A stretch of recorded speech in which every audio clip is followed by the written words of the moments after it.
चलो भाई बताओ।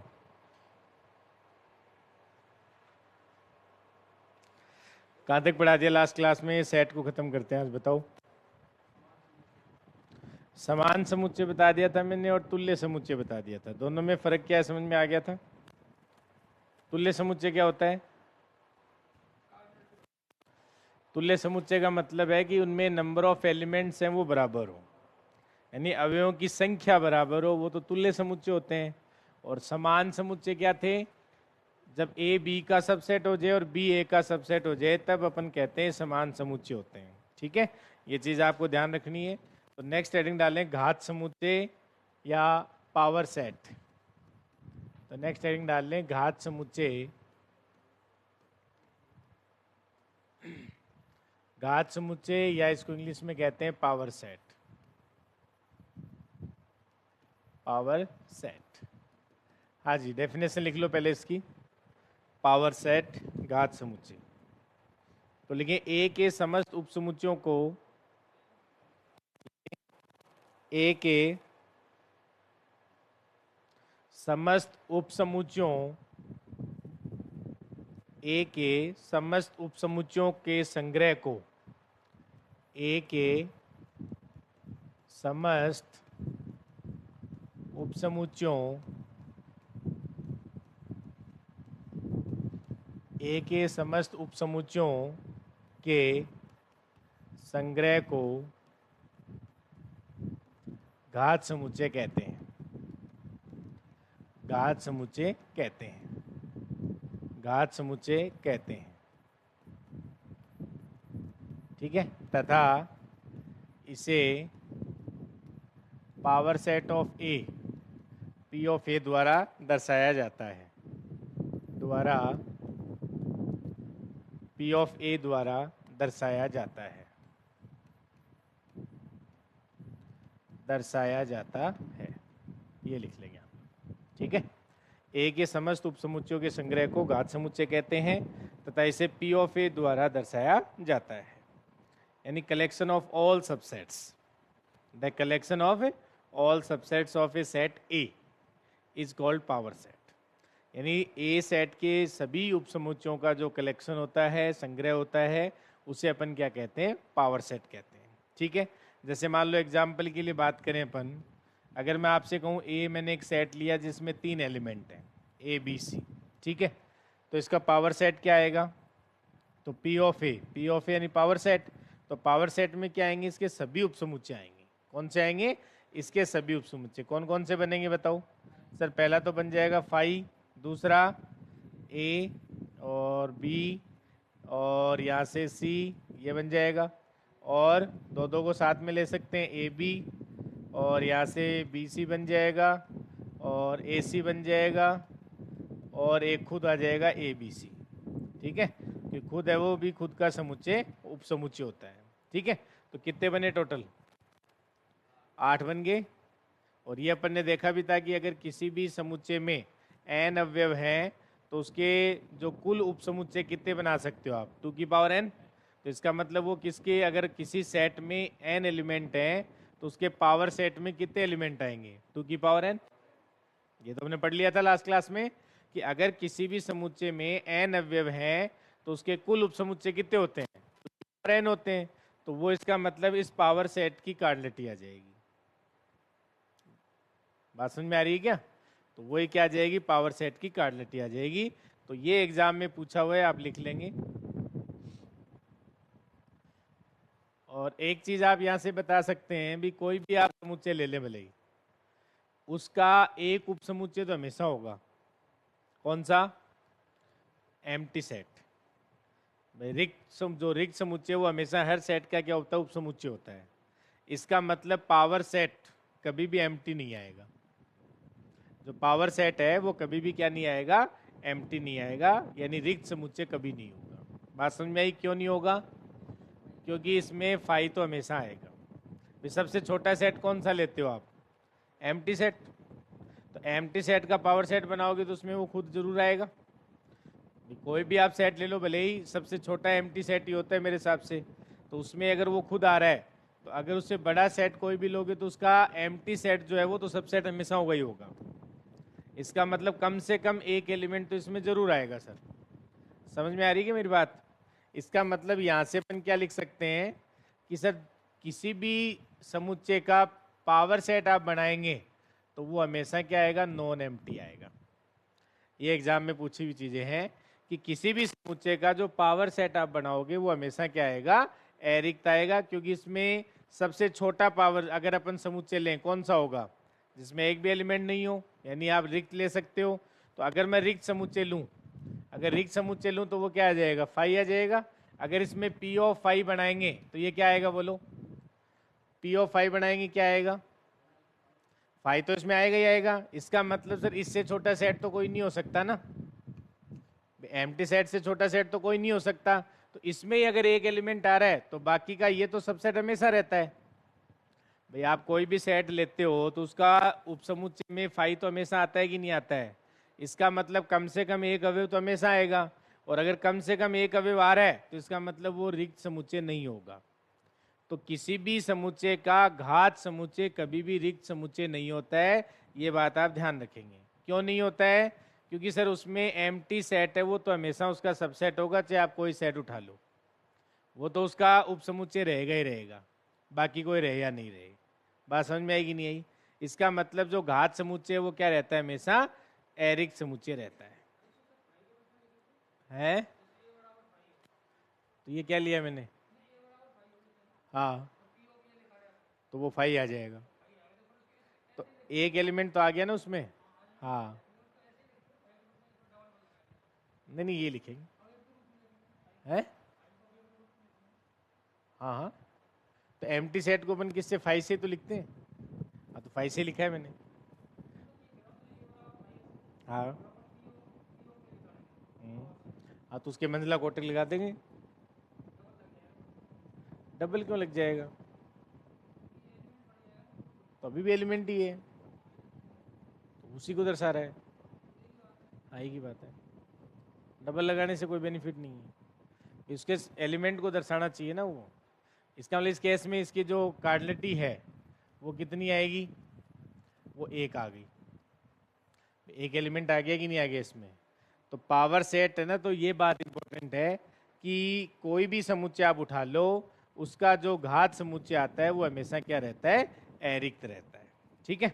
और एक बात यहाँ से ये भी लिख सकते हैं अपन, अगर किसी सेट में n एलिमेंट है, अगर किसी सेट में n एलिमेंट है तो उसके पावर सेट में कितने एलिमेंट होंगे, बताओ, 2 की पावर n। अगर किसी समुच्चय में n एलिमेंट है तो उसके पावर सेट में हमेशा कितने एलिमेंट होंगे, 2 की पावर n होंगे। ये हमने पहले पिछली क्लास में पढ़ लिया था कि अगर किसी समुच्चय में n एलिमेंट होते हैं तो उसके कुल उपसमुच्चय कितने बनाए जा सकते हैं, 2 की पावर n। तो वहाँ जितने कुल उपसमुच्चय हैं तो कुल उपसमुच्चयों की संख्या ही क्या होती है, उसकी पावर सेट की कार्डिनलिटी होती है। कार्डिनलिटी को आप n of p of phi से भी दर्शा सकते हो, या ये वर्ड भी यूज कर सकते हो। मैंने 3 वर्ड आपको बताए थे, तीनों में जो मर्जी हो वो काम में ले सकते हो आप। ठीक, लिख लो फटाफट।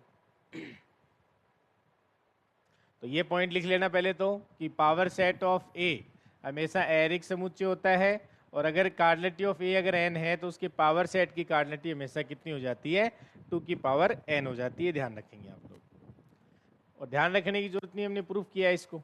ठीक है, लिख लो जल्दी से। तो ये सेट का एक पार्ट कंप्लीट हो गया, जिसमें हमने क्या क्या पढ़ा, बताओ जल्दी से। सारी बेसिक डेफिनेशन पढ़ी अपन ने जो पहले पढ़ी हुई थी, कि सेट क्या होता है, उसका सबसेट क्या होता है, और फिर सेट की कार्डिनलिटी n दे रखी है तो उसमें सबसेट्स की कार्डिनलिटी कैसे निकालते हैं, कितने सबसेट्स बनेंगे, सारी चीज़ें हमने पढ़ी। फिर इसमें देखा अपन ने कि भाई किसी सेट की कार्डिनलिटी क्या होती है, ये अपने देख लिया था। कोई दो समान सेट कब बनते हैं, दो तुल्य समुच्चय क्या होते हैं, ये सारी चीज़ें हमने देख ली। बताओ समझ में आया कि नहीं आया? तो ये सेट का एक पार्ट होता है जो हमारा पहले पढ़ा हुआ भी होता है, हमें ध्यान होता है।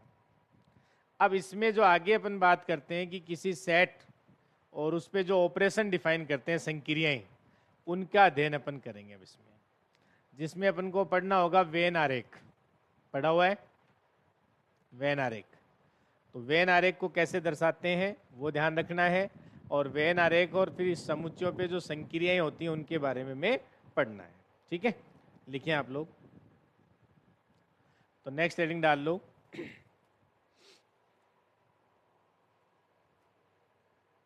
लिखिए समुच्चय तथा, नेक्स्ट हेडिंग डालें समुच्चय तथा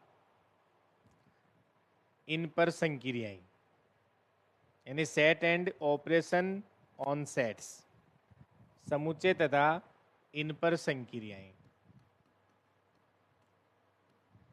समुच्चय तथा इन पर संक्रियाएं, यानी set and operation on sets. तो इसमें सबसे पहले इधर समझो, इसमें सबसे पहले अपन देखते हैं कि इसमें वेन आरेख बनाते हैं अपन। अब वेन आरेख बनाने का मतलब क्या है, इसमें जो वेन आरेख बनाया जाता है इसको कैसे डिफाइन करते हैं वो देखो आप। इसको अपन दो तरीके से बनाते हैं। एक तो होता है यूनिवर्सल सेट। क्या होता है? Universal set. और जो यूनिवर्सल सेट होगा उसको अपन दर्शाएंगे एक्स से, और साथ में उसको हमेशा जब वेन आरेख से दर्शाया जाता है तो उसको अपन आयत से दर्शा सकते हैं, रेक्टेंगुलर से दर्शा सकते हैं। और यूनिवर्सल सेट के अलावा जो भी सेट होगा उसको हमेशा वर्ग से दर्शाया जाता है। वेन आरेख बनाने के रूल होते हैं। तो इसमें जो यूनिवर्सल सेट होता है उसको हमेशा किससे दर्शाया जाता है? उसको आयत से दर्शाते हैं, रेक्टेंगुलर से दर्शाएंगे। और बाकी जो होते हैं उनको हमेशा किससे दर्शाते हैं? वर्ग से दर्शाते हैं। तो आप इसमें लिख सकते हैं कि अगर यहाँ पे, और यूनिवर्सल सेट को हिंदी में क्या कहते हैं? सार्वत्रिक समुच्चय कहा जाता है। ठीक है, तो अगर हमारे पास सार्वत्रिक समुच्चय है, लिख लो ये बात, सार्वत्रिक समुच्चय होता क्या है वो भी लिख लेंगे अभी। तो सार्वत्रिक समुच्चय है, इसको तो अपन रेक्टेंगुलर से दर्शाते हैं। किससे दर्शाएंगे? रेक्टेंगुलर से। ठीक है, और अगर अपने पास इसके अलावा है बाकी सभी समुच्चयों को वर्ग से दर्शाते हैं, वर्ग से दर्शाते हैं। ठीक है, ये ध्यान रखेंगे। यानी जब भी अपन वेन आरेख बनाएंगे ये ध्यान रखेंगे, सार्वत्रिक समुच्चय जो होता है उसको अपन आयत से या रेक्टेंगुलर से दर्शाएंगे, और बाकी सभी समुच्चयों को हमेशा किससे दर्शाया जाता है? वर्ग से दर्शाया जाता है। ये बात आप लिख लो। ठीक है, अब इसमें पहले हेडिंग डाल लो आप, सार्वत्रिक समुच्चय होता क्या है। वैसे तो इसकी कोई डेफिनेशन नहीं होती है, लेकिन फिर भी अपन लिख सकते हैं। सार्वत्रिक समुच्चय कौन सा होता है? जिस समुच्चय से अपन बाकी सभी समुच्चयों को पढ़ सकें वो सार्वत्रिक समुच्चय होता है। वैसे इसकी कोई डेफिनेशन नहीं होती है, या यूँ कहीं सबसे बड़ा समुच्चय मान सकते हो आप।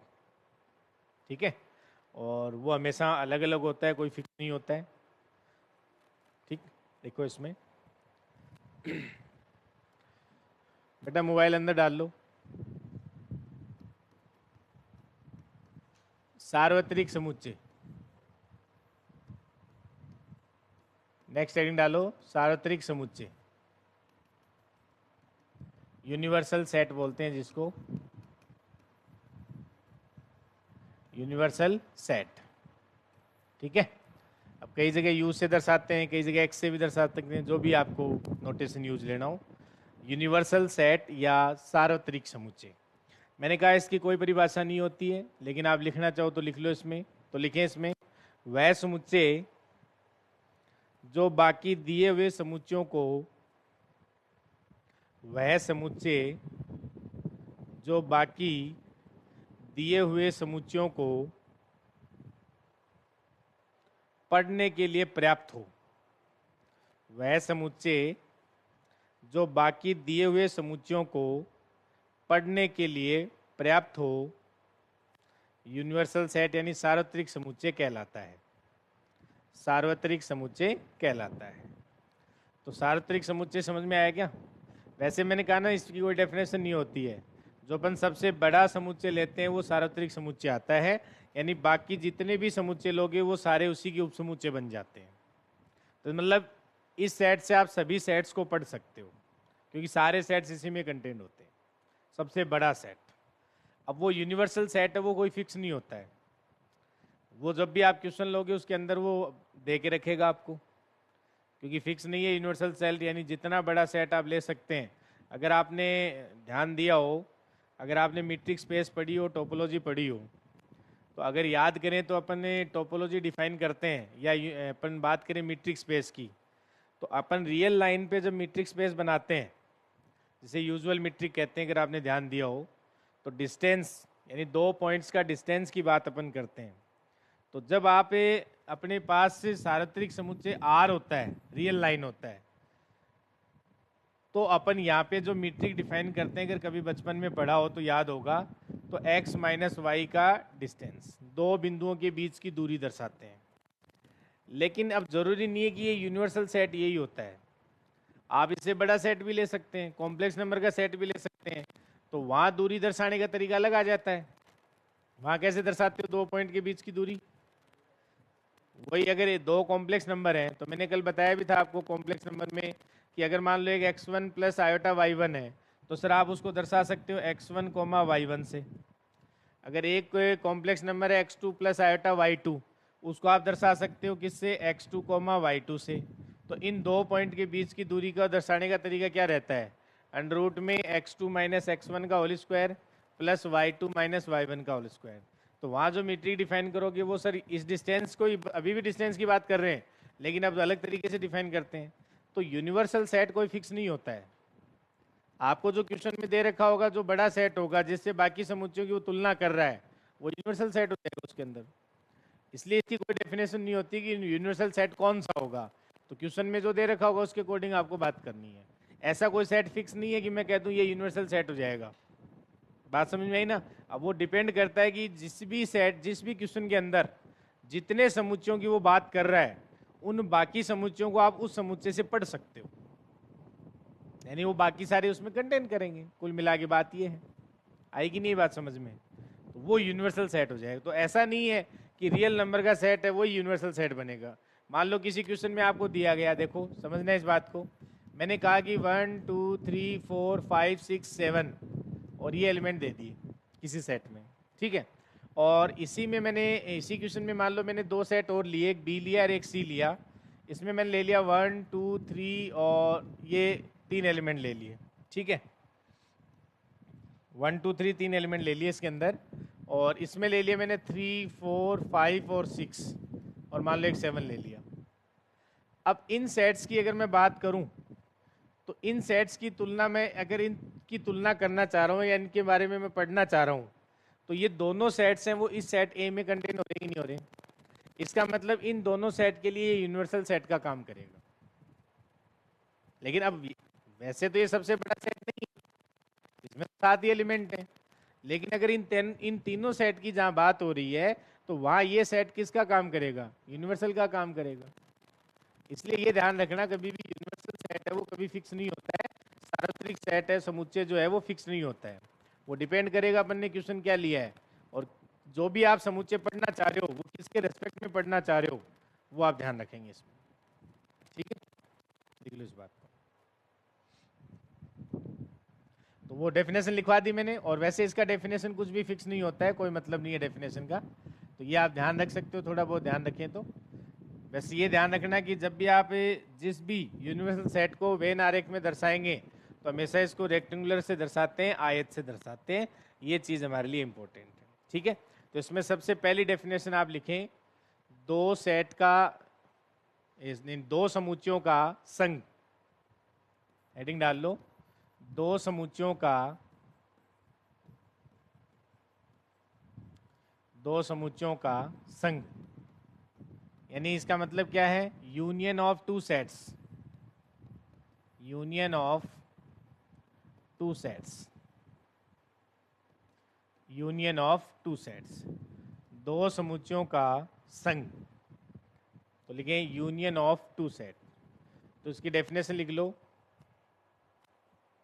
तो लिखें इसमें, ऐसा समुच्चय, ऐसा समुच्चय जिसमें वह सभी अवयव हों, ऐसा समुच्चय, ऐसा समुच्चय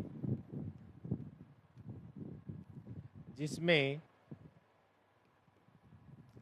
ऐसा समुच्चय जिसमें वह सभी ऐसा समुच्चय जिसमें वह सभी अवयव हों जो या तो ए में या बी में या दोनों में, या तो ए में हो या बी में हो या दोनों में हो, ऐसा समुच्चय जिसमें वह सभी अवयव हों जो या तो ए में हो या बी में हो या दोनों में हो,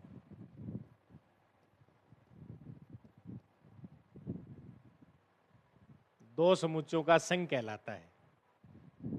दो समुच्चयों का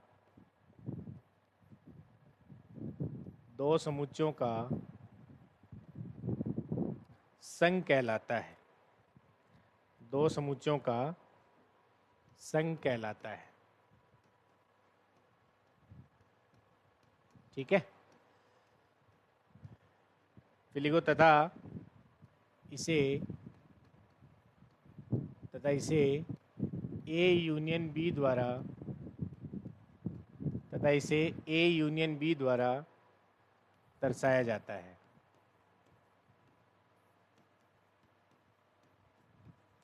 तथा इसे ए यूनियन बी द्वारा दर्शाया जाता है। अब देखो इसको मैथमेटिकली कैसे लिखेंगे। अभी मैंने कहा ए यूनियन बी, तो हमें ये ध्यान रखना है, बाकी कोई मतलब नहीं है। इधर ध्यान दो, इसका मतलब ए यूनियन में वो एक्स आएंगे जो क्या हो, एक्स या तो ए में हो या फिर बी में हो या फिर दोनों में हो, या तो ए में हो या बी में हो, इन दोनों का जो कलेक्शन है वो होता है ए यूनियन बी को दर्शाता है। ठीक है, ये ध्यान रखना है। तो अगर आप इसको वेन आरेख से पढ़ेंगे तो कैसे पढ़ेंगे बताओ। मैंने कहा था इसमें जो भी आपका सार्वत्रिक समुच्चय होता है उसको आप किससे दर्शाएंगे, मान लो हम कैपिटल एक्स से दर्शा रहे हैं, ये सार्वत्रिक समुच्चय है। और मैंने कहा था बाकी जितने भी समुच्चय उनको किससे दर्शाओगे, वर्त से। तो मैं ए समुच्चय ये है मेरा और ये मेरा बी समुच्चय है, ये मेरा ए समुच्चय है और ये मेरा बी समुच्चय है।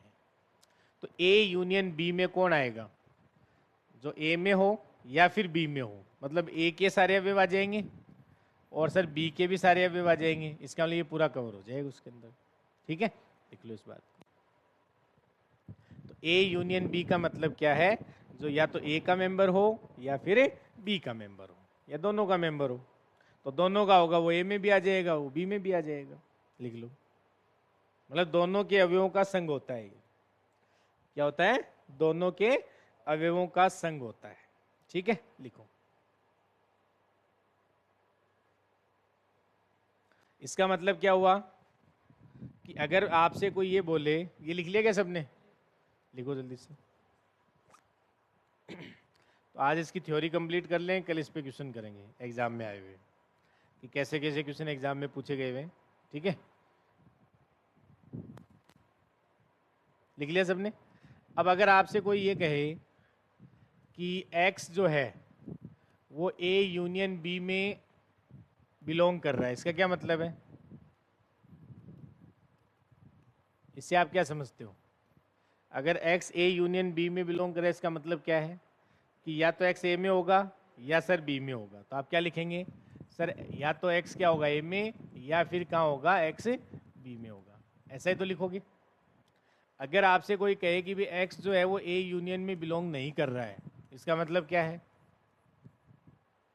अगर x a यूनियन b में बिलोंग नहीं कर रहा है इसका मतलब ना तो सर वो a में होगा और ना ही b में होगा, ना तो a में होगा और ना ही b में होगा। तो आप कैसे लिखेंगे इसको mathematically, sir x does not belongs to a and, और नहीं आएगा बेटा, and x does not belongs to b।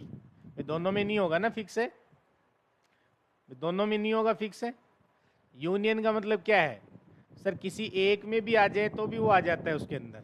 अब यूनियन में नहीं होने का मतलब है सर वो ना तो ए में है और ना ही वो बी में है, फिक्स है, पता है पहले से। ठीक है, लिख लो इस बात को। इसका मतलब अगर x a यूनियन b में नहीं है, मतलब x a में भी नहीं है तथा x b में भी नहीं है। समझ गए बात? लिख लो।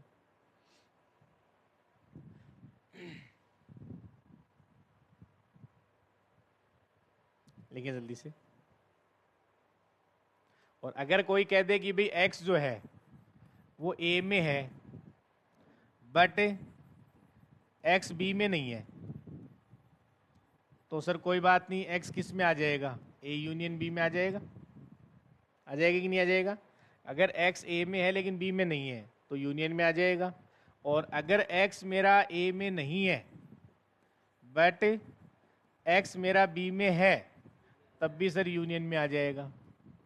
तो ये छोटी छोटी बातें हैं जो हमसे एग्जाम में पूछी जाती हैं, आप ध्यान रखेंगे। तो x a यूनियन b में होने का मतलब है या तो a में होगा और b में होगा। तो ये ध्यान रखें भाई, कब और लगता है कब एंड लगता है, ये चीज़ें हमें एग्जाम में परेशान करती हैं। तो ये चीज़ों का आप खास करके ध्यान रखेंगे, कब एंड लगता है और कब और लगता है। ठीक है, ये ध्यान रखना है। तो ये है। और यहाँ से एक बात ये भी लिख सकते हो आप, क्या कि सर ए जो होता है वो कंटेंट होगा किस में? ए यूनियन बी में। और क्या लिख सकते हैं सर, बी है वो भी कंटेंट होगा किस में? ए यूनियन बी में। ये बात भी लिख सकते हैं अपन। ए हमेशा ए यूनियन बी में जाता है और बी जो है वो भी हमेशा ए यूनियन बी में जाता है। लिख सकते हैं कि नहीं? क्योंकि ए यूनियन बी में कौन आते हैं? ए में हो या फिर बी में हो, दोनों आते हैं। हाँ मनोज, समझ में आ रही बात है? अरे यहां से समझ लो बेटा ये बात। तो ये क्या है पूरा? ए यूनियन बी पूरा है, इसमें ए है कि नहीं और बी भी है कि नहीं है, तो वही लिख रहा हूं मैं। डायग्राम से समझा करो। देखो मैं बता रहा हूँ, क्वेश्चन अटेम्प्ट तभी होगा जब आप वेन डायग्राम अच्छे से बनाना जानते हो। वरना ये आप सोचते हो ना कि हम ये सूत्र याद कर लेंगे, कुछ भी याद नहीं रहेगा एग्जाम में। क्योंकि मैं इतने फॉर्मूले लिखाऊंगा आप खुद ही भूल जाओगे कौन किसके साथ कब किसके साथ क्या आएगा है। अच्छा, अच्छी बात है। कल का पेपर मैथ्स का अच्छा आया बताया। हाँ, एक्स तो यूनिवर्सल को कहते हैं बेटा, अंदर का, ए यूनियन बी का। हाँ हाँ, लिख लो जल्दी से। ए कंटेंट होगा ए यूनियन बी में और बी कंटेंट होगा ए यूनियन बी में। ठीक है, अब आप हेडिंग डालें इसमें हाँ, सबसेट या कंटेंट बोल सकते हो। ए जो है वो ए यूनियन बी का सबसेट है और यहाँ बी है वो ए यूनियन बी का सबसेट है। या कंटेन कर रहा है वो, एक ही बात है। अरे सबसेट नहीं पढ़ाया मैंने, आदोप समुच्चय पढ़ाया ना, वही है, एक ही बात है, ऐसे भी बोल सकते। तो सीखो लैंग्वेज बेटा। मैंने क्या कहा था, मैथ्स में इंटरेस्ट तभी बनेगा जब अपने को मैथमेटिक्स थोड़ी बोलनी आएगी, ना कि केवल अपन हिंदी में याद करते रहे उसको। नहीं, कब कौन किस में, क्योंकि मेन चीज़ है आपको पता है एग्जाम में क्वेश्चन आएगा वो लैंग्वेज में लिखा हुआ आएगा।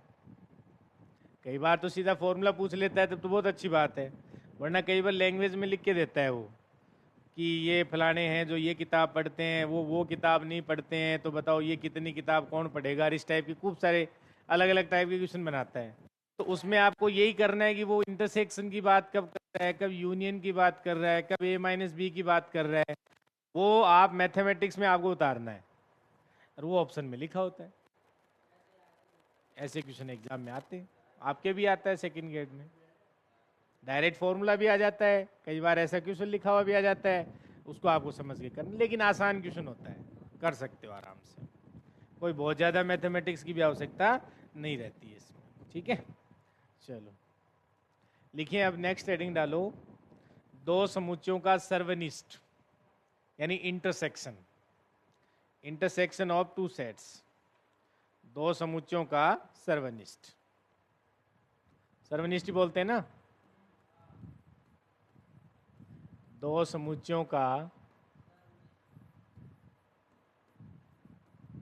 सर्वनिष्ठ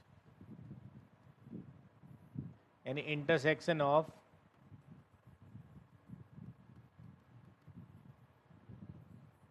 टू सेट्स।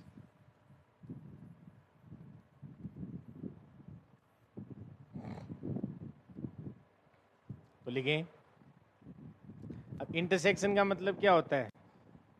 जो दोनों में होना चाहिए, तो लिख लो ए तथा बी में उभयनिष्ठ अवयवों का समुच्चय। ए तथा बी में उभयनिष्ठ अवयवों का समुच्चय। ए तथा बी में उभयनिष्ठ अवयवों का समुच्चय, यानी कैल ए इंटरसेक्शन बी का मतलब क्या है? ए तथा बी में उभयनिष्ठ, उभयनिष्ठ मतलब जो दोनों में कॉमन हो, अवयवों का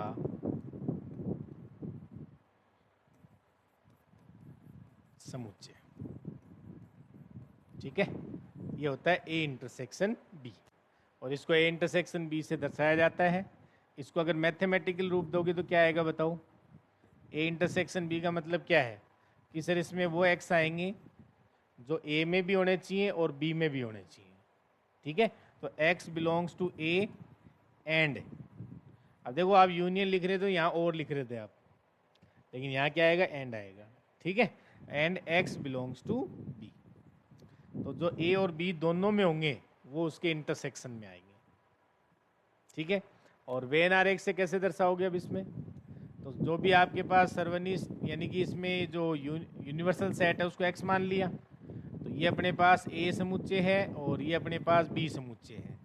ये ए समुच्चय है, ये बी समुच्चय है, तो सर्वनिष्ठ का मतलब जो दोनों में कॉमन है, ये ए इंटरसेक्शन बी को दर्शाता है। ठीक है, लिख लो इस बात को, ये ए इंटरसेक्शन बी को दर्शाता है। अब जैसे अगर आपको कोई कहे, इसमें लिख लो पहले इसको,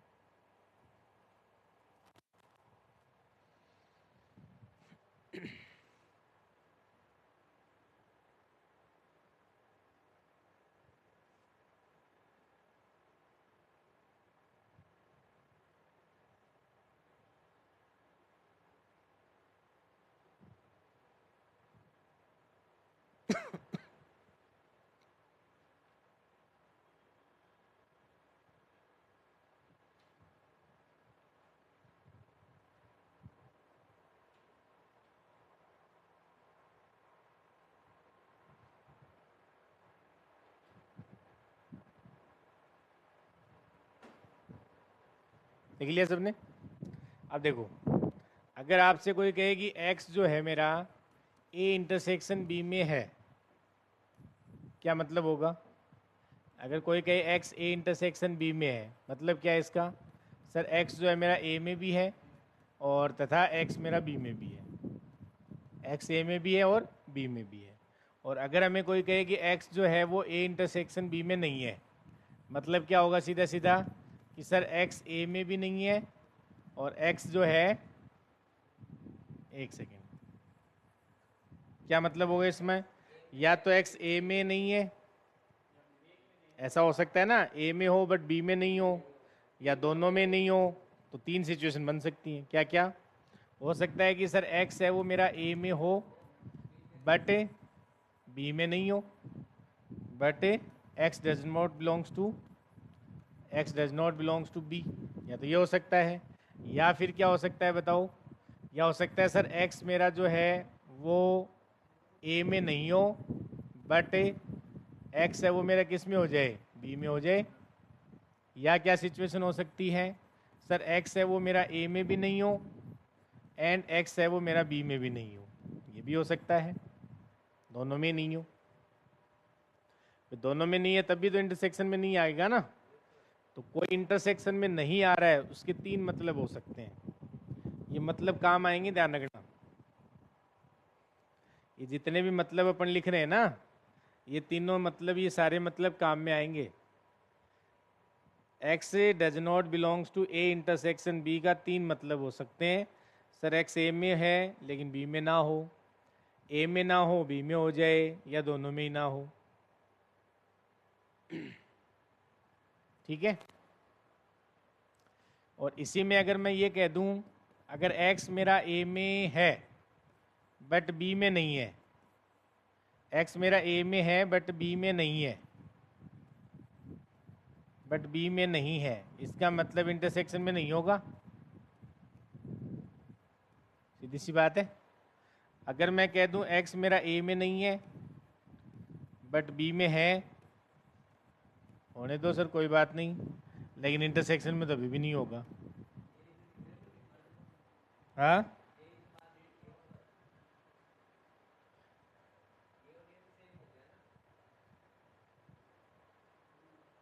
हाँ, तो दोनों ध्यान रखनी है ना, मैंने दोनों कहाँ लिखी हैं?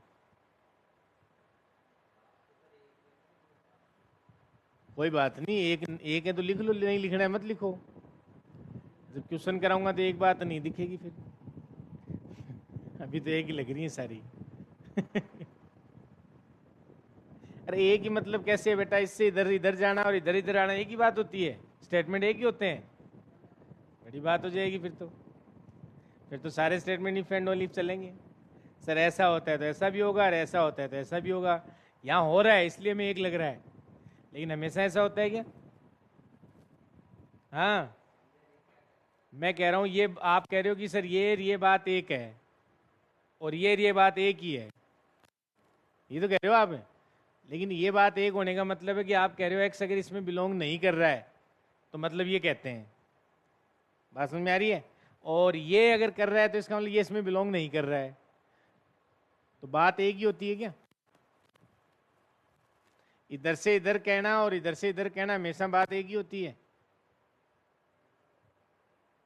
अरे कोई पी स्टेटमेंट कहा आपने, वो अगर किसी क्यू स्टेटमेंट को इम्प्लाई कर रहा है तो क्या ये फैक्ट है कि भाई क्यू स्टेटमेंट हमेशा पी को इम्प्लाई करेगा?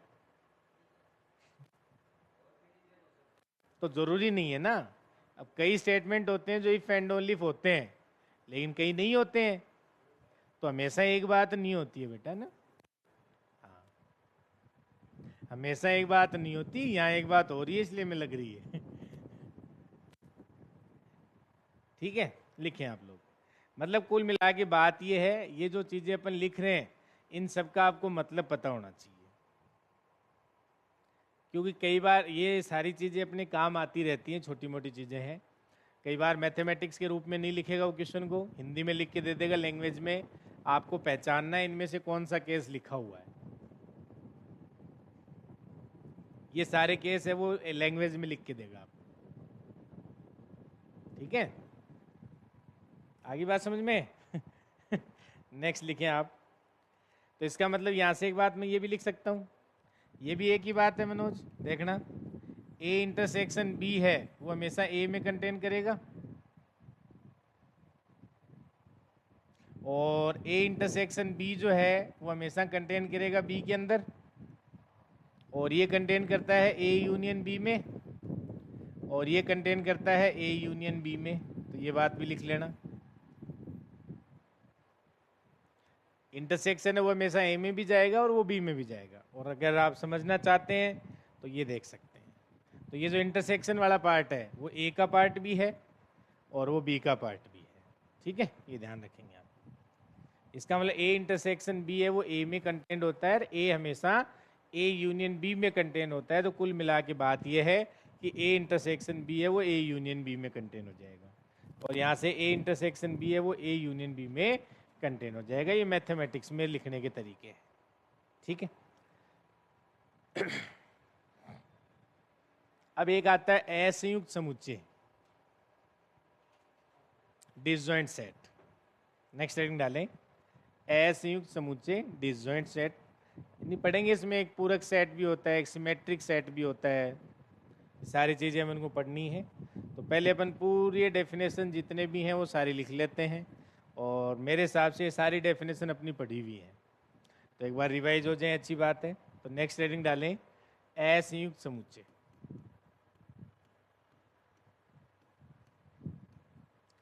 असंयुक्त समुच्चय, डिसजॉइंट सेट,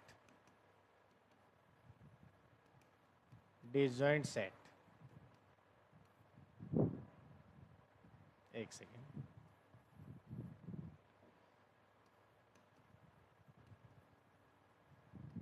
डिसजॉइंट सेट। तो असंयुक्त समुच्चय का मतलब क्या होता है? जिनमें कोई भी एलिमेंट कॉमन नहीं हो। तो सीधी सी बात है, ए इंटरसेक्शन बी क्या आना चाहिए? फाई। तो वो दोनों समुच्चय क्या हो जाते हैं? असंयुक्त समुच्चय हो जाते हैं।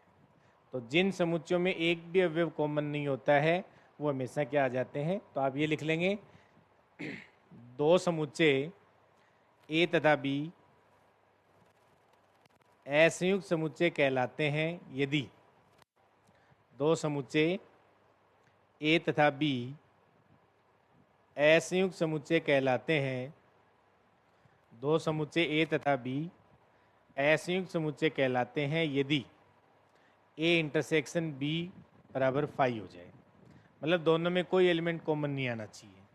मतलब वेन आरेख से कैसे दर्शाओगे इसको, तो सर यहाँ से अगर ये ए है और ये अपने पास क्या है, ये ए हो गया, ये बी हो गया, और ये अपना यूनिवर्सल सेट, तो ये दोनों समुच्चय क्या है, असंयुक्त समुच्चय, इनमें कोई एलिमेंट कॉमन नहीं है। ठीक है, कोई भी एलिमेंट क्या नहीं है, कॉमन नहीं है। तो ये होते हैं असंयुक्त समुच्चय। नेक्स्ट हेडिंग डाल लो पूरक समुच्चय, कॉम्प्लीमेंट के पूरक समुच्चय।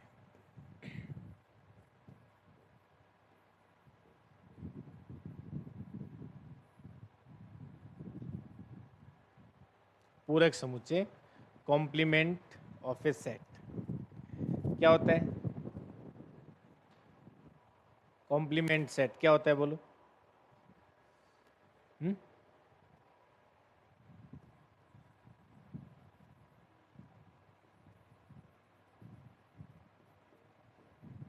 बोलो। तो इसको एक तो ये ध्यान रखेंगे दर्शाते किससे हैं, ए कॉम्प्लीमेंट से भी लिख सकते हैं या ए डैश से भी दर्शा देते हैं, दोनों ही होते हैं। ठीक है, तो ये इसका मतलब क्या होता है वो लिख लो। इसमें वो एक्स आएंगे, अब ये ध्यान रखना कि कॉम्प्लीमेंट होता है वो हमेशा यूनिवर्सल के साथ लिया जाता है। तो इसमें वो एक्स आएंगे जो ए में नहीं है। कौन से एक्स आएंगे, जो ए में नहीं है। अब आएंगे कहाँ से, वो यूनिवर्सल से आएंगे। कहाँ से, हमेशा यूनिवर्सल से। तो या तो आप x बिलोंग्स टू x लिखें, अगर आप यूनिवर्सल को x से दर्शा रहे हैं तो ये ध्यान रखेंगे ये यूनिवर्सल के रेस्पेक्ट में लिया। अब यहाँ यूनिवर्सल क्या होगा उस पर डिपेंड करेगा आपका पूरक समुच्चय क्या आएगा, फिक्स नहीं है कि किसी भी सेट का पूरक समुच्चय हमेशा उसके यूनिवर्सल सेट के रेस्पेक्ट में लिया जाता है। अगर आप यूनिवर्सल सेट चेंज कर दोगे तो आपका पूरक समुच्चय चेंज हो जाएगा। बात समझ में आ रही क्या, तो इसका मतलब यहाँ से x belongs to capital X लिख रहा हूँ मैं, ध्यान रखना, क्योंकि यूनिवर्सल सेट को अपन किससे दर्शा रहे हैं, कैपिटल X से। तो इसमें वो x से x में आएंगे जो किस में नहीं है, a में नहीं है। ऐसे लिखा जाता है, यानी यूनिवर्सल सेट के वो एलिमेंट आएंगे जो a में नहीं है, वो उसके पूरक समुच्चय में आते हैं। किसमें आते हैं, पूरक समुच्चय में। तो अब आप एक बात बताओ, इसका मतलब इसको अगर मैं वेन डायग्राम से दर्शाऊं तो कौन सा आएगा बताओ। हाँ, गोले के बाहर वाले। बी क्या लेने आएगा यहाँ है। हाँ, तो बी क्या लेने आएगा यहाँ पे, बी का तो कहीं जिक्र ही नहीं हो रहा है। तो यूनिवर्सल सेट अगर सर आपने ये लिया है, मान लो अगर ये आपके पास यूनिवर्सल सेट है और ये आपने ए लिया है, तो इसका पूरक समुच्चय कौन सा होगा, ये बाहर वाला हो जाएगा पूरा।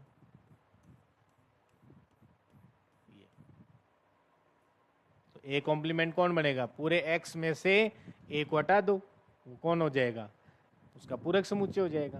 तो पूरक समुच्चय हमेशा यूनिवर्सल सेट यानी सार्वत्रिक समुच्चय के रिस्पेक्ट में लिया जाता है। बात समझ में आई, किन दोनों का, बी कहां से आएगा इसमें,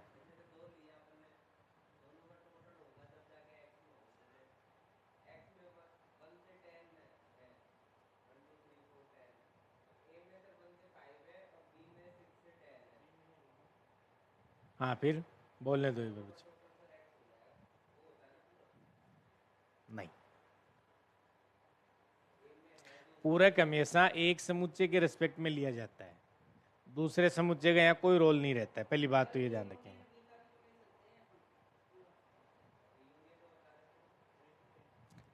तो बेटा पहले ही लिख दूंगे सब कुछ है, सारा पहले एक साथ ही लिख दूं क्या है। जब मैंने आपको 1000 बार एक बात कही हुई है कि जब मेरा पूरा टॉपिक कंप्लीट हो जाए, फिर आपके मन में कोई विचार रह जाए, तो आप मेरे से बिल्कुल पूछे, मना नहीं है। लेकिन मेरे पास ऐसी कोई दिव्य शक्तियां नहीं है कि मैं सारा एक साथ ही उगल दूं। ये कर सकते हैं, ये कर सकते हैं, ये कर सकते। अगर इस पे आ जाऊंगा तो तुम लिख नहीं पाओगे, मैं तो लिख दूंगा फटाफट। वो सोच लेना, फिर लिखने का भी टाइम नहीं मिलेगा जब मैं मेरे वाले पे आ जाऊंगा तो। अब वही बात है, कॉम्प्लेक्स नंबर में तो एक दिन में खत्म कर दूंगा। अब तुम बैठे रहने की हिम्मत रखो, लेकिन अब आप शांति बना के रखो। मुझे पता है सेट आप सबको आता है, अच्छी बात है। वो सब्जेक्ट किसी को सब आना कोई बुरी बात नहीं है। अब मैं सेट में ऐसा कुछ नहीं पढ़ा सकता जो सेट में है ही नहीं। हाँ, अगर आपको अच्छा आता है तो अपन कल बात करेंगे ना, किसने मना किया है।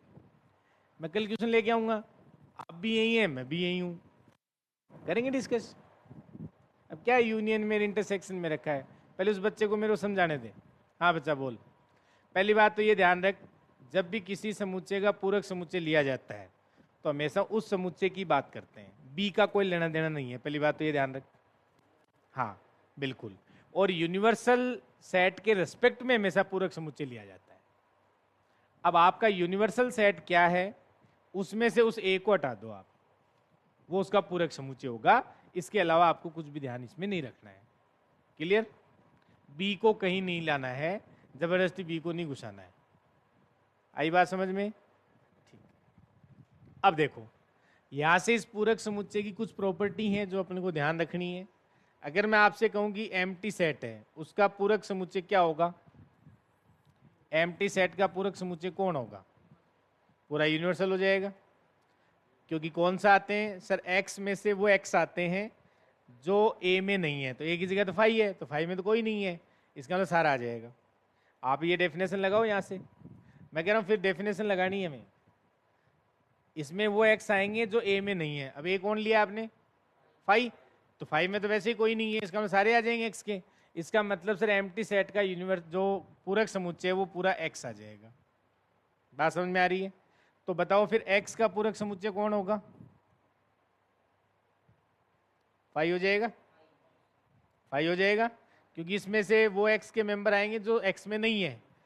इसका मतलब बात तो फाइव हुआ, कोई एलिमेंट नहीं आएगा फिर, क्योंकि एक्स में तो सारे मेंबर होते हैं। इसका मतलब इसका पूरक समुच्चय हमेशा क्या होगा, फाइव हो जाएगा। अब आप बताओ ए के पूरक समुच्चय का पूरक समुच्चय कौन आएगा, ए आ जाएगा। कैसे पता।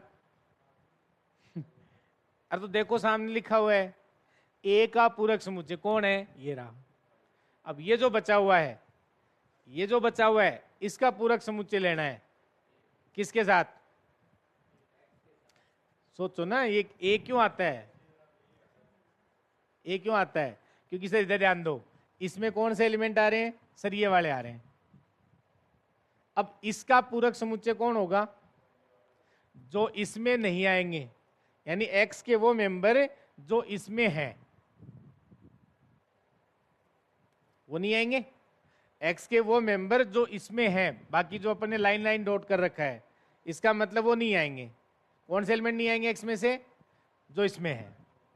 तो बच्चे कौन से फिर, ए वाले। इसलिए ए वापस आ जाता है। लेकिन याद सबको होता है ये, लेकिन आप यहां से देख सकते हो वेन डायग्राम से कि क्यों आता है ये। ठीक है, लिख लो। तो इसका मतलब आपको ये बात भी समझ में आ गई फिर तो, कि sir A intersection A complement होता है वो हमेशा फाइव आएगा। सही बात है। ए और उसके पूरक समुच्चय में कोई भी एलिमेंट कॉमन नहीं होगा, क्योंकि ए कॉम्प्लीमेंट में कौन आते हैं, जो ए में हो वो नहीं आते हैं।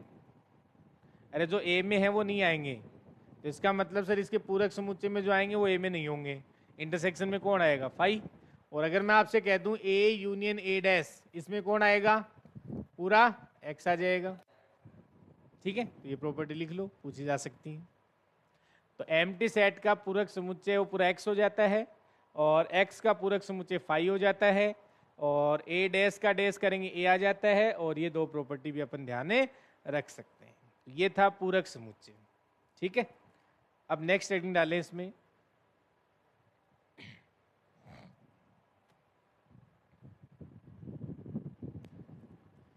सिमेट्रिक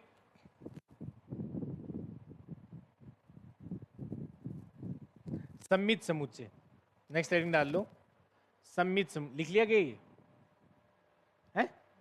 हाँ लिख लो जल्दी से, तो लिखने के लिए बोल दिया करो भैया ना। नेक्स्ट लिखें सिमेट्रिक, या सिमेट्रिक से पहले डिफरेंस वाला लिख लो, फिर सिमेट्रिक, क्योंकि सिमेट्रिक में डिफरेंस काम आएगा। तो पहले डिफरेंस ऑफ टू सेट्स, या फिर लिखें इसमें अंतर समुच्चय, ये लिख लिया क्या सबने? तो लिखो इसमें नेक्स्ट हेडिंग डालो अंतर समुच्चय।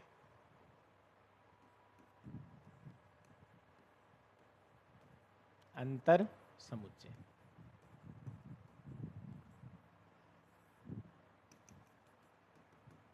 डिफरेंस सेट,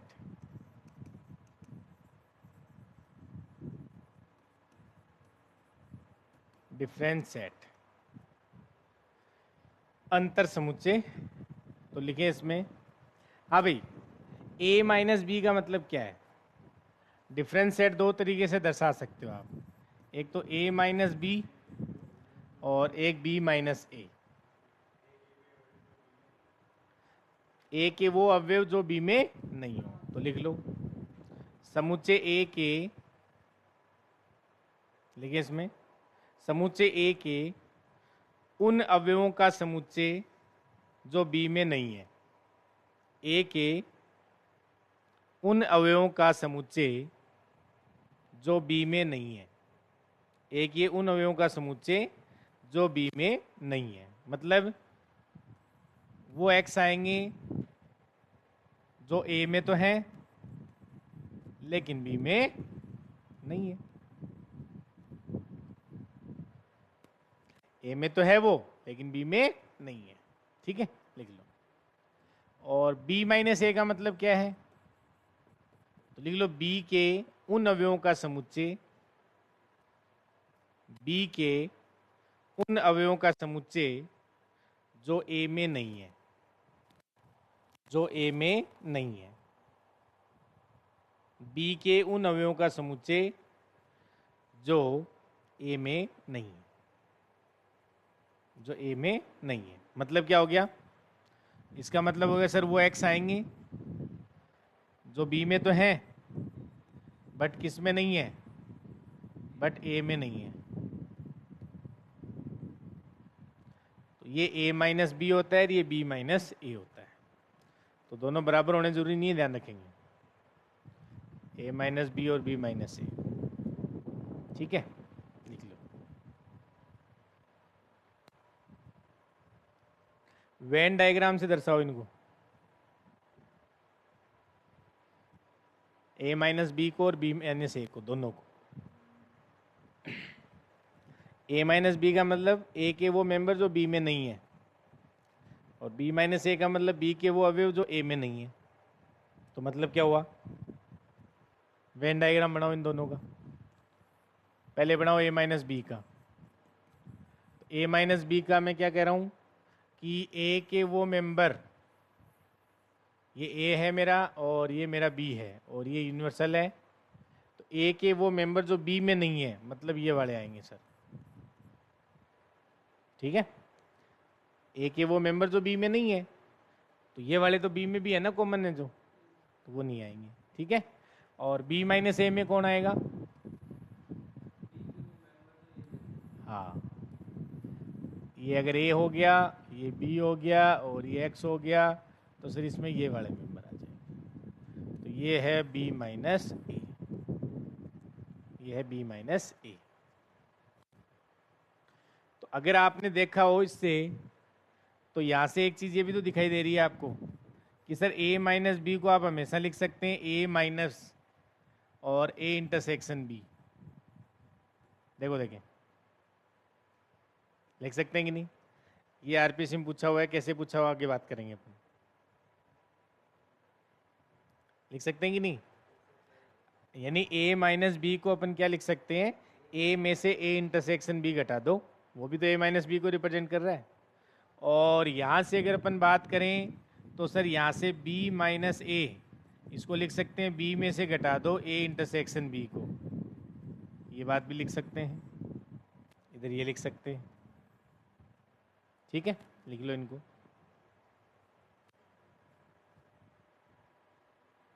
अगर ए में से मैं 5 को घटाऊं क्या आएगा? ये आ जाएगा। ए में से 5 को घटाएंगे तो ए के वो मेंबर जो 5 में, ए के वो मेंबर आएंगे जो 5 में नहीं हो, तो इसका मतलब 5 में तो कोई नहीं है सर, तो ये ए पूरा ही आ जाएगा। तो फिर आप में से बताओ 5 माइनस ए क्या आएगा?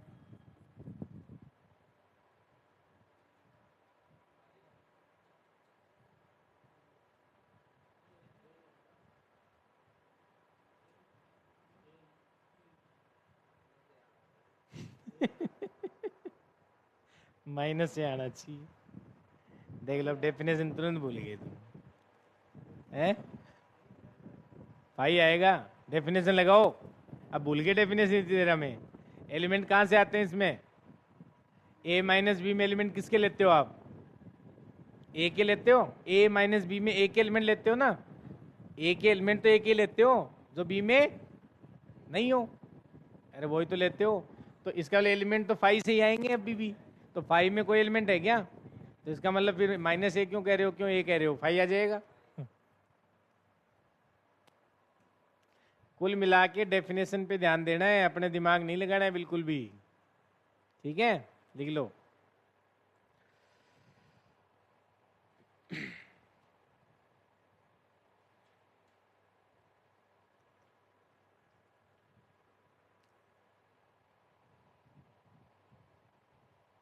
लिखो। अब आप एक बात बताओ, a माइनस बी, ये लिख लिया सबने? हाँ लिखो। तो जब भी अब ये चीजें रटने की कोशिश कभी मत करना, एक भी याद नहीं रहेगा आपके। आप तुरंत a माइनस बी की कहीं बात हो रही हो, चाहे इंटरसेक्शन की बात हो रही हो, आप तुरंत वेन डायग्राम बना लो, आपको सब समझ में आ जाएगा। अगर आप सोचो कि मैं ये याद कर लूंगा तो ये कभी पॉसिबल नहीं है, रह ही नहीं सकते, कभी नहीं रह सकते। इसलिए सेट में एक भी फॉर्मूला याद करने लायक नहीं होता है कभी भी। याद करने तो आप उनके वेन डायग्राम याद करो, ताकि आपके फॉर्मूले अपने आप याद हो जाएंगे। ठीक है ना?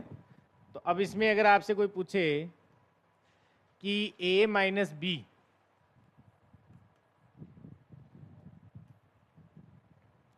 a माइनस बी इंटरसेक्शन अगर अपन लेते हैं,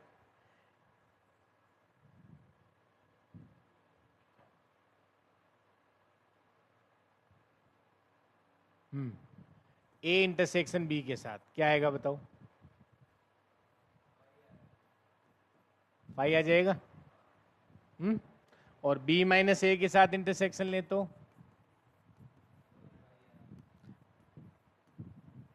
ये क्या आ जाएगा? एम्प्टी। इसका मतलब सर a माइनस बी और a इंटरसेक्शन b, ये दोनों हमेशा क्या होते हैं? कौन से? असंयुक्त समुच्चय होते हैं। कौन से होते हैं? असंयुक्त समुच्चय होते हैं। ठीक है? तो a माइनस बी और b माइनस ए,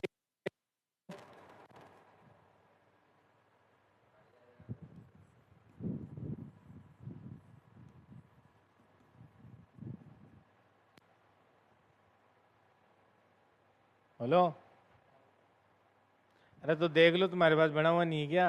ऐसे डर डर की क्यों बोल रहे हो? ये a माइनस बी है और ये b माइनस ए है, तो इन दोनों में कॉमन क्या आ रहा है? कोई नहीं आ रहा है कॉमन है, तो 5 आ जाएगा। हाँ, तो ये ध्यान रखना है। तो ये चीज़ें याद होंगी अगर वेन डायग्राम पता है तो ही। अब इसमें कितने भी रिजल्ट बना सकते हो, आपकी मर्जी है। आप कोई सा भी एग्जाम में लिख देता है वो कंफ्यूज करने के लिए। तो a minus B intersection b minus A हमेशा क्या आएगा? एम्प्टी सेट आएगा। ठीक है, नेक्स्ट लिखें। अगर मैं कहूं a intersection b complement, a minus B को क्या मैं लिख सकता हूं? a intersection b complement.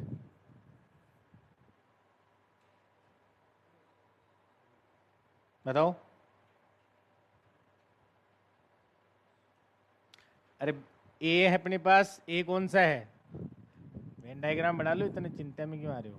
ये लो, ये लो, ये a है, ये b है और ये x है। अब क्या कह रहा है देखो, वो कह रहा है a मतलब ये हो गया b कॉम्प्लीमेंट। b कॉम्प्लीमेंट कौन सा होगा? b कॉम्प्लीमेंट कौन सा होगा? a कैसे होगा? b कॉम्प्लीमेंट अरे बी कॉम्प्लीमेंट तो बेटा बी के बाहर वाला पूरा हो जाएगा। इसका मतलब इसमें तो ये इसकी बात कर रहा है, पूरे की। समझ में आ रही क्या बात है? पूरे की बात कर रहा है। और ये क्या कह रहा है इसमें, बी कॉम्प्लीमेंट तो ये हो गया। ए कौन सा है सर? ए ये रहा, ए इसकी बात कर रहा है, ये ए था, और ए में साथ में ये भी है। लेकिन वो क्या कह रहा है, इन दोनों में इंटरसेक्शन, तो कौन सा आएगा सर? ये वाला पार्ट आएगा, ये वाला। तो मैं यहाँ से इसको अलग कलर से कर देता हूँ, तो ये वाला आ जाएगा। नहीं क्या?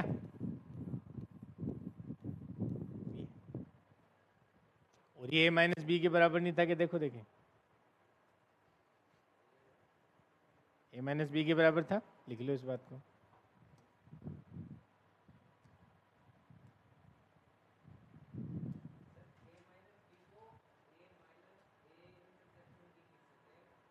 बोलो, a माइनस बी को a माइनस, ये लिखवा तो दिया, नहीं लिखवाया था क्या?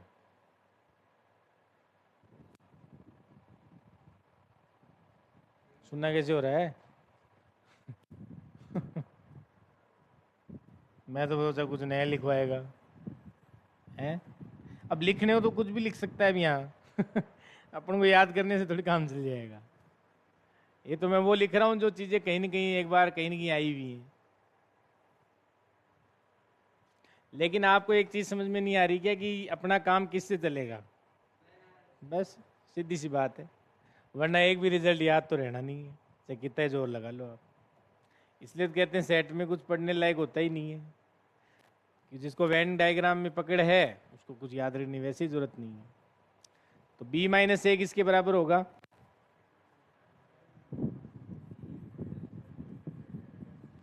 b इंटरसेक्शन a कॉम्प्लीमेंट कर दूं? देखो देखें, बना के देख लो।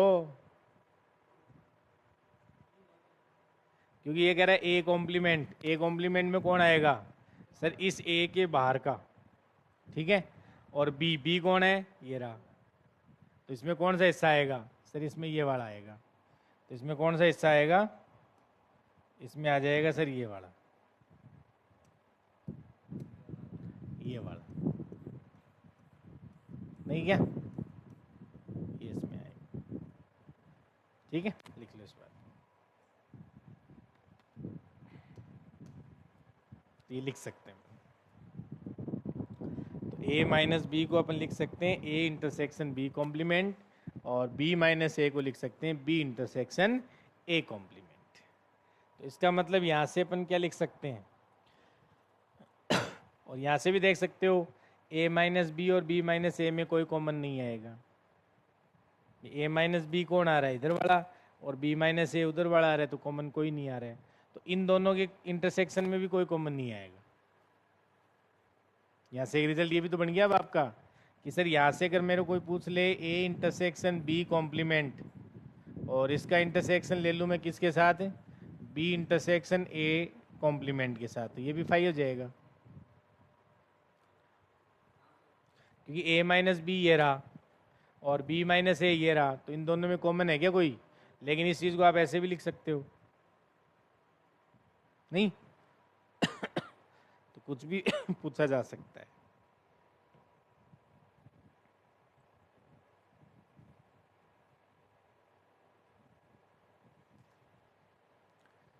तो लिखें इसमें, फिर नेक्स्ट हेडिंग डालेंगे सम्मित अंतर, सिमेट्रिक डिफरेंस।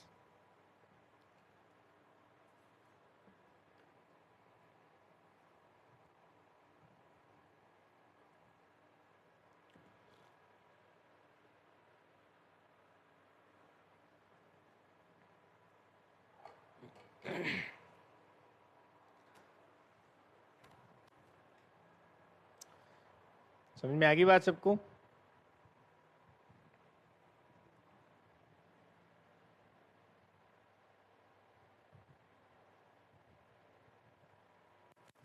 नेक्स्ट हेडिंग डाल लो अगर लिख लिया हो तो। सममित अंतर।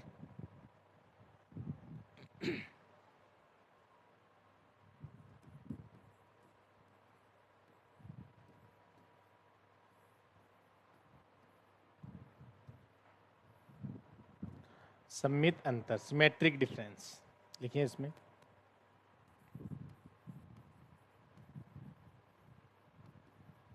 Symmetric difference.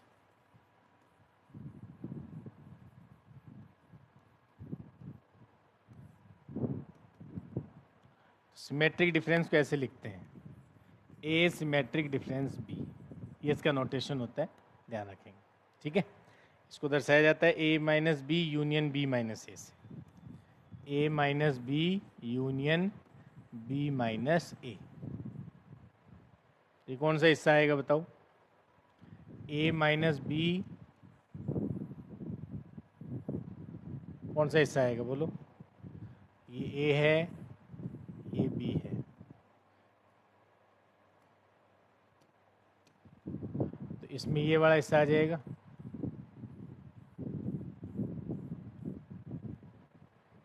ए माइनस बी कौन सा था, और बी माइनस ए ये हो जाएगा। इनका यूनियन का मतलब ये दोनों हिस्से आ जाएंगे, इसका मतलब ये बात इन दोनों की कर रहा है, और ये होता है ए सिमेट्रिक डिफरेंस बी। अब मैं इसी चीज़ को देखो, आप ऐसे नहीं लिख सकते क्या?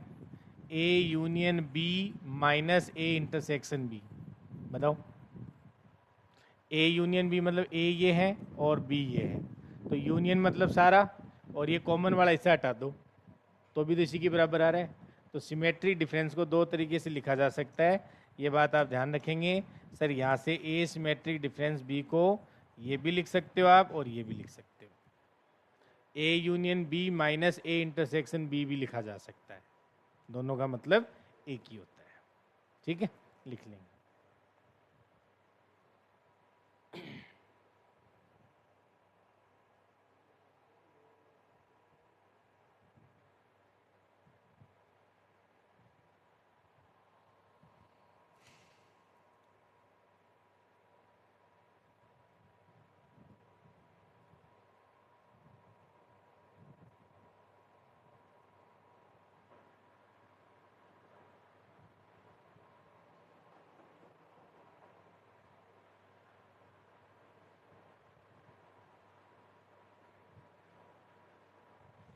इसका मतलब यहाँ से मैं ये लिख सकता हूँ, देखो सर ए यूनियन बी बराबर आप लिख सकते हैं A symmetric difference B, A symmetric difference B और यूनियन ए इंटरसेक्शन बी,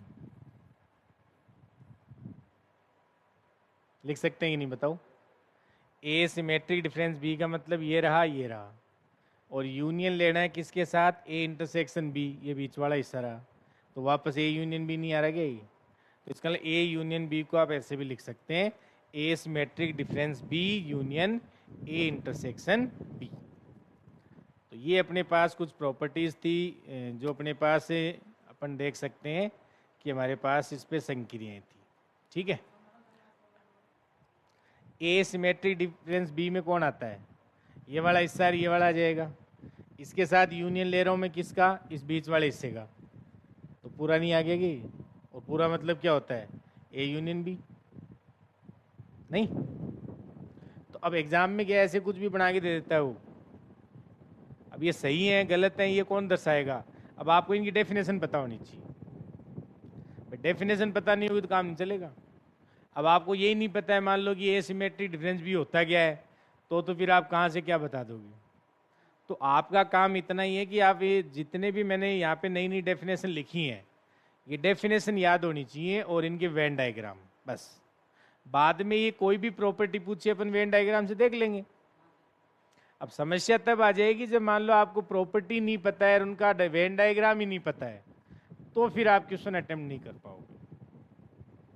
ठीक है, तो अब आप नेक्स्ट लिखेंगे इसमें, यानी जो समुच्चय के कुछ नियम हैं उनकी बात करेंगे।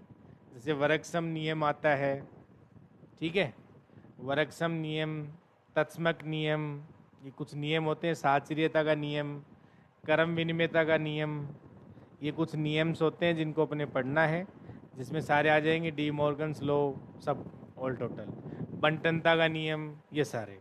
तो ये 6-7 नियम होते हैं जो और बचे हैं, बाकी सेट में अब कुछ नहीं है।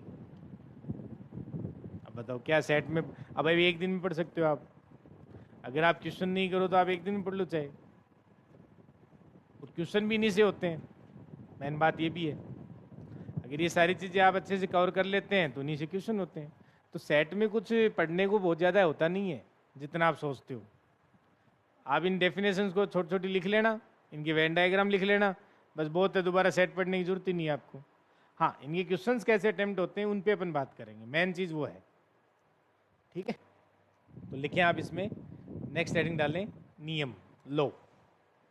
तो पहला नियम लिखें आप,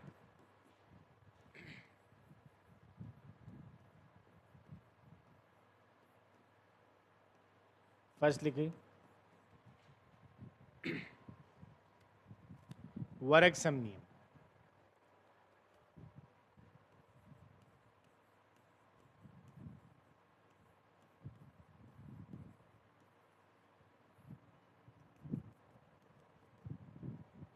वर्गसम नियम का मतलब क्या होता है कि अगर आप ए का यूनियन ए के साथ लेते हैं तो वो हमेशा ए आता है, और ए का इंटरसेक्शन ए के साथ लेते हैं तो भी हमेशा ए आता है। अब बताओ ये बात आपको पता नहीं है क्या? है नहीं पता है तो लिख लो। यूँ देख लो, अगर आपने आइडम्पोटेंट मैट्रिक्स नहीं पढ़ा है तो इसको आइडम्पोटेंट लो भी कहते हैं। जो तत्समक के नियम होता है, सॉरी, ये अपने पास जो वर्गसम नियम होता है इसको आइडम्पोटेंट लो भी कहते हैं, वर्गसम नियम कहते हैं इसको। ठीक है, लिख लो। अरे आइडम्पोटेंट मैट्रिक्स पढ़ी हुई है ना, ए स्क्वायर बराबर क्या होती है? ए नहीं पढ़ी हुई क्या? आइडम्पोटेंट मैट्रिक्स, हाँ वर्ग मैट्रिक्स नहीं पढ़ी हुई, तो वो होती है ना ए स्क्वायर बराबर ए। पढ़ेंगे, मैट्रिक्स डिटरमिनेंट वाला टॉपिक आएगा उसमें पढ़ेंगे अपन। ठीक है, तो अगर आप किसी भी समुच्चय का उसी के साथ यूनियन लेते हैं तो वही आ जाता है, उसके साथ इंटरसेक्शन लेते हैं तब भी वही आ जाता है। नेक्स्ट नियम लिख लो, तत्समकता का नियम। नेक्स्ट लिखें, तत्समकता का नियम।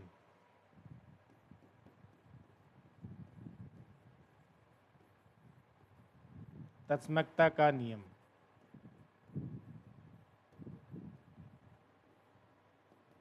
आइडेंटिटी लो होता है ना, तत्समकता का नियम।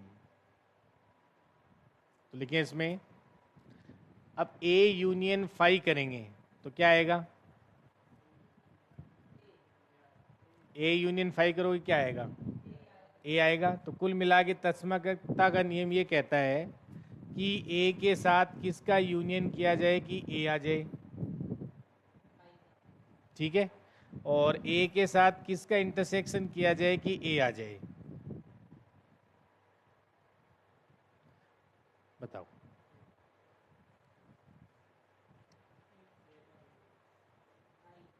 बोलो।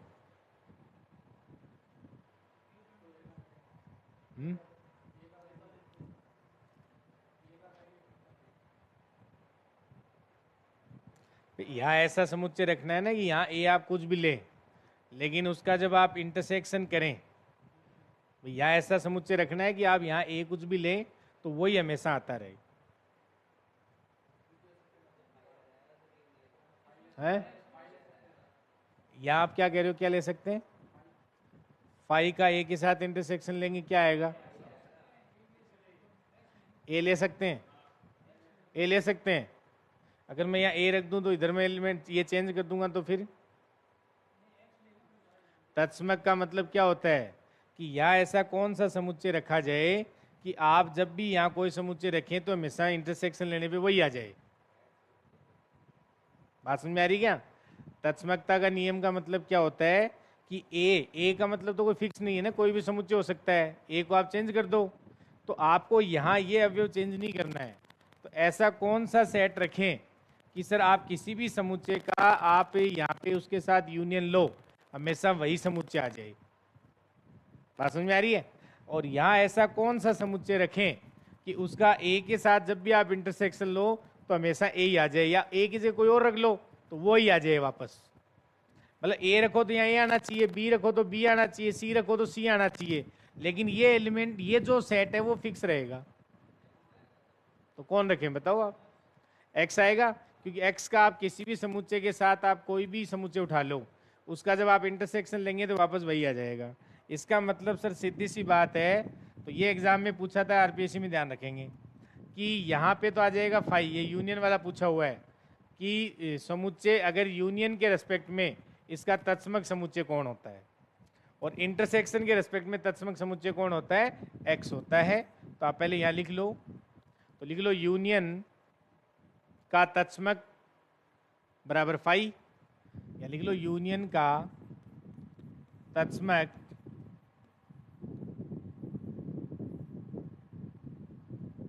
ये तो फाई हो जाएगा, और इंटरसेक्शन का तत्समक कौन हो जाएगा, यूनिवर्सल सेट हो जाएगा। कौन हो जाएगा, ये पूछा हुआ है एग्जाम में कि यूनियन का तत्समक समुच्चय है फाई, ठीक है, और इंटरसेक्शन का तत्समक समुच्चय कौन होता है, एक्स खुद हो जाता है। कौन हो जाता है, एक्स खुद हो जाता है, ठीक है। लिखिए आप इसमें नेक्स्ट, कर्म विनिमयता का नियम,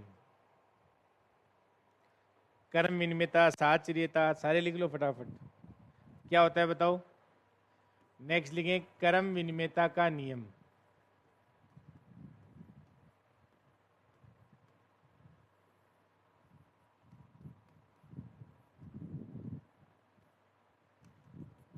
कॉम्यूटेटिव लो। कौन सा लो होता है, कॉम्यूटेटिव लो, बताओ कौन सा होगा। तो ये तो जानते हो आप, से कर्म विनिमयता का नियम मतलब ए यूनियन बी करें या बी यूनियन ए करें, ए इंटरसेक्शन बी करें या बी इंटरसेक्शन ए करें, तो इसका मतलब कोई भी समुच्चय है वो कर्म, यानी ए यूनियन बी करो चाहे बी यूनियन ए करो, चाहे ए इंटरसेक्शन बी करो चाहे बी इंटरसेक्शन ए करो, ये सारी पढ़ी हुई चीज़ें आपकी, लिख लो फटाफट। नेक्स्ट लिख लो आप इसमें साहचर्यता का नियम, साहचर्यता का नियम,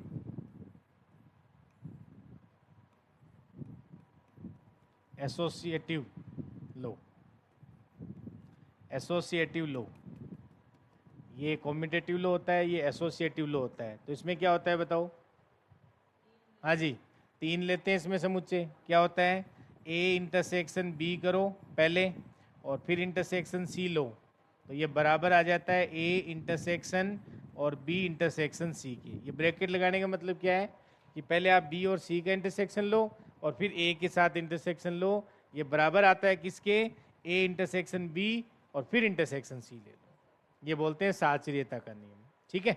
और ये यूनियन में भी होता है, तो यहाँ हो जाएगा ए यूनियन बी और यहाँ हो जाएगा यूनियन सी बराबर हो जाएगा ए यूनियन और यहाँ से बी यूनियन सी। तो मतलब यूनियन और इंटरसेक्शन है वो दोनों साहचर्यता नियम का पालन भी करते हैं और कर्म विनिमयता नियम का पालन भी करते हैं। नेक्स्ट इसमें आता है बंटनता का नियम, तो लिखें बंटनता नियम या वितरण नियम, लिखो। डिस्ट्रीब्यूटिव लॉ होता है ना, तो लिखें डिस्ट्रीब्यूटिव लॉ, ये लिख लिया क्या। तो ये साहचर्यता का नियम होता है, ये कर्म विनिमयता का नियम होता है। नेक्स्ट लिखें बंटनता का नियम, वितरण का नियम, तो नेक्स्ट हेडिंग ला लें बंटनता का नियम है। बनते क्यों नहीं है, बनते हैं, बनाए, ये लिख लेते हैं भी बनाते हैं। बोल किसका बनाना है, यूनियन का तो क्या बनाना है, अभी तो बनाया था, ये बनाए नहीं, हाँ ये बनाओ तो बनाते हैं चलो। तो इसमें तो फिर तीन लेने होंगे बेटा, तो तीन बन जाएंगे, उसमें क्या है, ये लिख लो पहले, इस पर बनाते हैं बंटनता का नियम। लिखें इसमें A union B intersection C. अब ध्यान दो, इधर इधर ध्यान दो सभी, ये जो अपने पास यहाँ जो भी साइन है यूनियन का है, इसका मतलब ये हो जाएगा ए यूनियन बी, ध्यान देना, और ए यूनियन सी, और बीच में आ जाएगा आपका इंटरसेक्शन। ठीक है। और अगर ये पूछा जाए A intersection B union C, तो यहाँ क्या होगा, ए इंटरसेक्शन बी, और यहाँ हो जाएगा ए इंटरसेक्शन सी, और यहाँ आ जाएगा यूनियन। लिख लो। इसको बोलते हैं बंटनता का नियम, इसको बोलते हैं बंटनता का नियम। ठीक है, लिख लो फटाफट।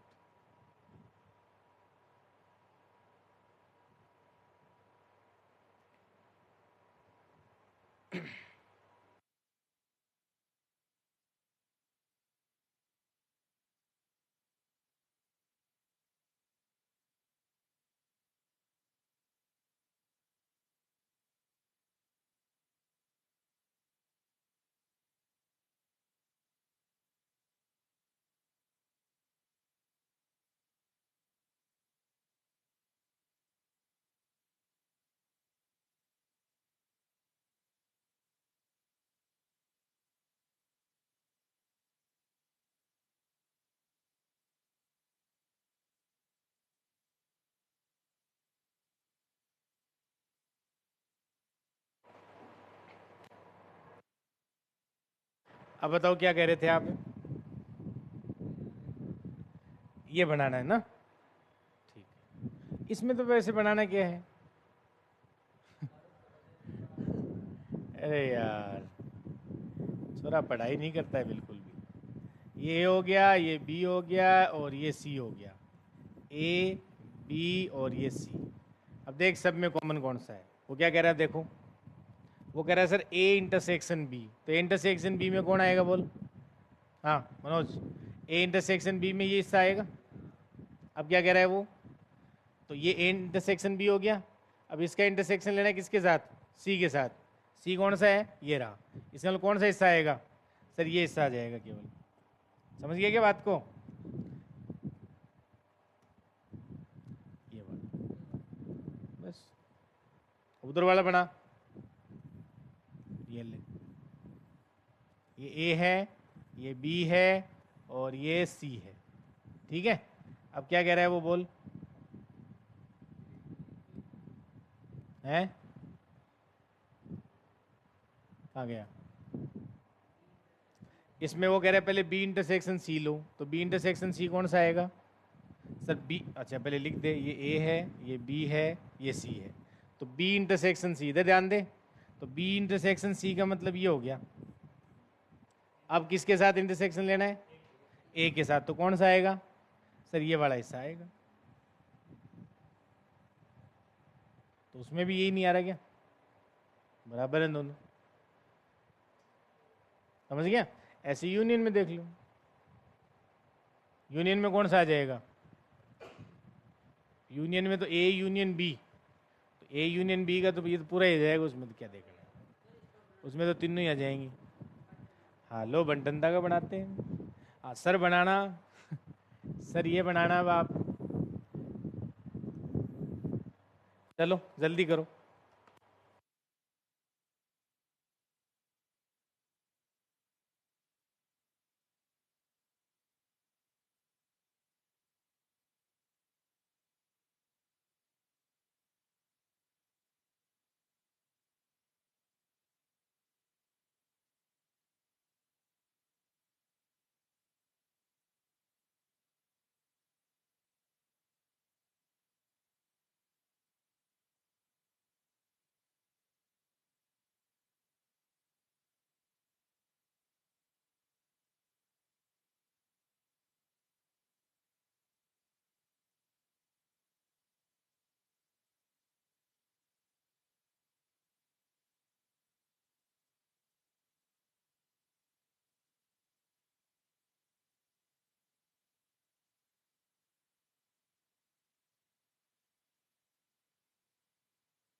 ये चीज है। कौन सा बड़ा है?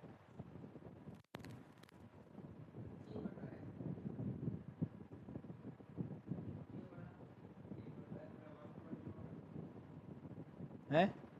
आप बताओ अपना। नीचे वाला है क्या? अच्छा, आप बताओ भाई। मतलब आप दोनों का सेम बन रहा है, बाकियों का सेम बन रहा है। मतलब सेम नहीं है, कुल में बात ही है। हाँ, बहुत गर्व की बात है। हाँ, वो तो सदा से ही रहते हैं। कौन सा बड़ा है?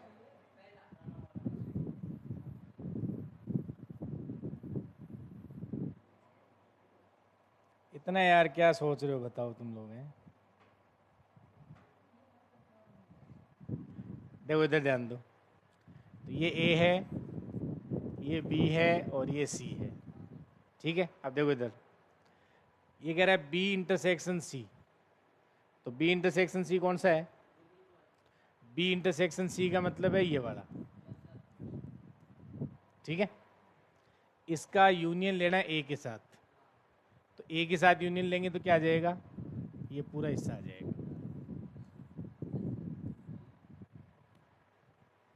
ठीक है, गलत बनाया है। ठीक है, और अब ये बराबर आना चाहिए इसके। तो इसके देखो बराबर आ रहा है कि नहीं आ रहा है। तो एक चार्ट अलग बना लो। ये तो इसका है। ठीक है, एक सेकंड।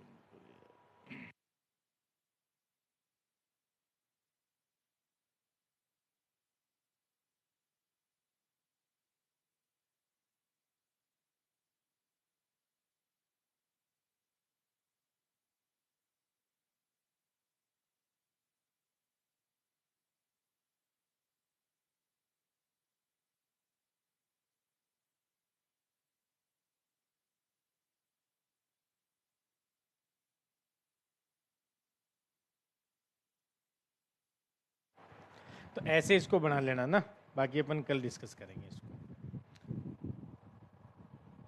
तो जो बचा हुआ है एक डी मॉर्गन्स लॉ बचा है, वो अपन कल बात करेंगे। तो यहाँ तक आप लोग इसको पढ़ के आना। ठीक है, डी मॉर्गन्स लॉ। तो ये बना लेना, यही बनेगा। सही है सबका। ठीक है।